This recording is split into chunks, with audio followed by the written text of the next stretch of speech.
Hai Sob, pemerintah tengah bersiap untuk menerapkan normal baru atau new normal. Lalu apakah new normal tersebut?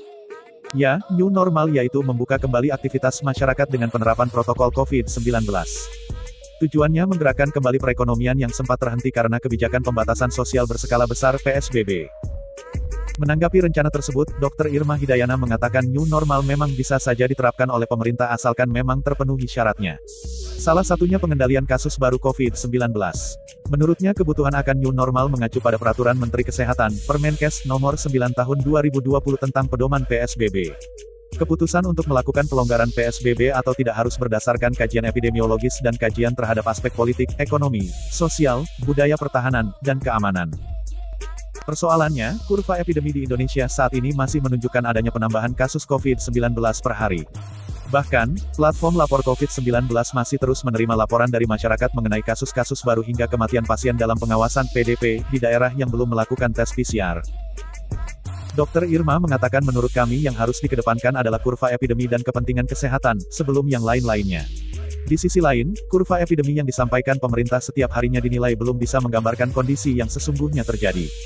Dalam data jumlah korban yang meninggal, pemerintah dinilai hanya menyampaikan berdasarkan pasien yang dinyatakan positif COVID-19.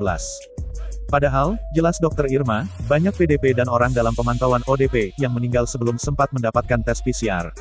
Berdasarkan data lapor COVID-19 hingga tanggal 26 Mei tahun 2020, terdapat 4.541 kematian dari PDP dan ODP. Dr. Irma mengatakan, jika mengacu pada arahan Organisasi Kesehatan Dunia, WHO, bahwa orang yang meninggal dengan gejala klinis COVID-19 meski belum dites seharusnya dimasukkan ke dalam data meninggal akibat COVID-19.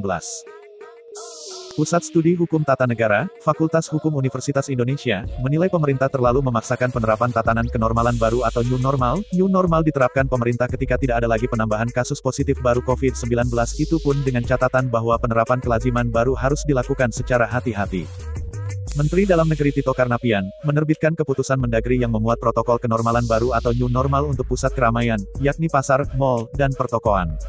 Hal ini dilakukan sebagai upaya mengembalikan aktivitas pemerintahan dan masyarakat selayaknya seperti kondisi sebelum pandemi COVID-19. Bukan hanya itu, semua sektor juga dilakukan penerapan protokol kesehatan new normal agar perekonomian yang sudah guncang, kembali seperti awal sebelum pandemi virus corona. Namun pertanyaannya, apakah hal ini akan membuat angka ekonomi naik? Atau angka virus corona yang naik? Tulis komentar di bawah. Ya apapun itu, semoga harapan kita dengan adanya new normal ini, dapat menormalkan kembali semuanya seperti awal dan virus corona ini segera hilang dari bumi ini.